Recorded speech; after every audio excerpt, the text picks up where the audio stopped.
नमस्कार, आपका स्वागत है एमपी बहुजन न्यूज़ में। आज है 22 जनवरी और आज बहुजन राजनीति के लिए ये बड़ा महत्वपूर्ण दिन है, क्योंकि इस दिन बहुजन समाज पार्टी के बिंद के पहले ही और मध्य प्रदेश के पहले बसपा सांसद श्री भीम सिंह पटेल का देहावसान हो गया था, जिससे बहुजन राजनीति को मध्य प्रदेश में गहरा सदमा लगा था। जी हाँ, भीम सिंह पटेल जो एक साधारण कृषक परिवार से लेकर सांसद जैसे महत्वाकांक्षी पद पर रहे, तो आइए जानते हैं कौन है भीम सिंह पटेल, जिन्होंने न केवल पिछड़ों दलितों की राजनीति में एक खासा प्रभाव छोड़ा, बल्कि विंध्य में उसके आसपास के क्षेत्रों में पटेल समाज की राजनीति को एक नया आयाम दिया, एक नई उम्मीद दी। भीम सिंह पटेल का जन्म 4 अगस्त 1959 को मध्य प्रदेश के रीवा जिले के लखवार गांव में हुआ था। भीम सिंह पटेल के पिता का नाम श्री चंद्रशेखर सिंह पटेल और माता श्री राजकली देवी थी। भीम सिंह पटेल की प्राथमिक शिक्षा उनके गांव में ही हुई। उसके बाद उन्होंने महाराजा मातन सिंह हायर सेकेंडरी स्कूल देवा से शिक्षा ग्रहण की। 1974 से लेकर 1978 तक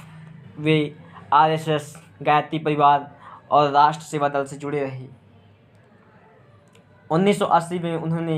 बीटीआई करने के बाद शिक्षक के रूप में नियुक्ति पाई और 1989 तक एक शिक्षक के रूप में अपना जीवन व्यतीत किया। 1985 में भीम सिंह पटेल ने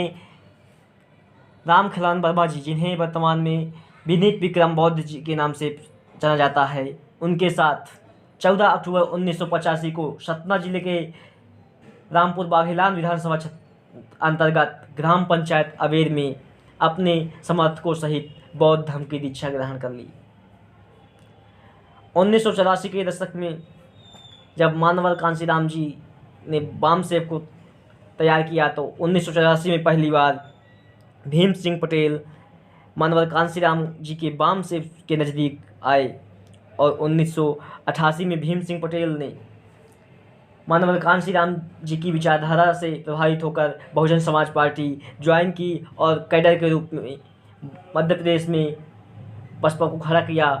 जिसके चलते 1989 में पहली बार भीम सिंह पटेल को 1989 में बहुजन समाज पार्टी ने भीम सिंह पटेल को रीवा जिले के 73 विधानसभा से प्रत्याशी के रूप में घोषित किया। लेकिन भीम सिंह पटेल को 1989 के चुनाव में हार का सामना करना पड़ा। लेकिन भीम सिंह पटेल ने हार नहीं मानी और लगातार मानवर कांशीराम और बहुजन समाज पार्टी की विचारधारा को जनता तक पहुंचाते रहे और इसी के चलते फलस्वरूप 1991 में बहुजन समाज पार्टी ने उन्हें रीवा जिले से, रीवा विधानसभा से लोकसभा प्रत्याशी के रूप में घोषित किया और कड़ी मेहनत के बाद भीम सिंह पटेल 1991 में बहुजन समाज पार्टी के पहले बसपा सांसद के रूप में मध्य प्रदेश में रीवा जिले से निर्वाचित होकर दिल्ली पहुंचे।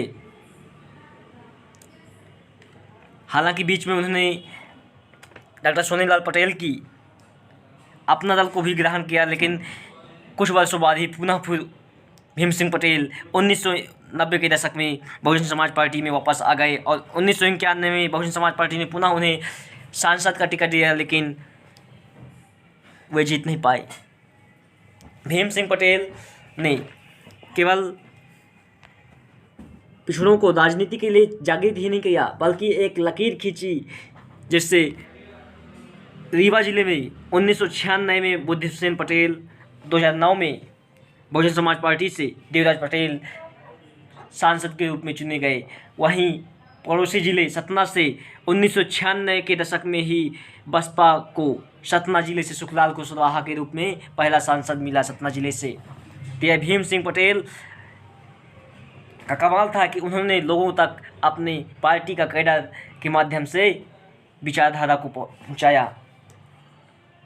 1996 में जब मानवर कांशीराम जी ने जबलपुर और शहडोल में आदिवासी मेले का आयोजन किया, तो मानवर कांशीराम जी ने अपने भाषण में कहा कि मेरे पास ऐसा एटम बम है कि एक जगह छोड़ो तो वह 25 जगह फायर होता है। अर्थात उन्होंने भीम सिंह पटेल के बारे में कहा, भीम सिंह पटेल एक राजनेता ही नहीं बल्कि कुशल वक्ता थे।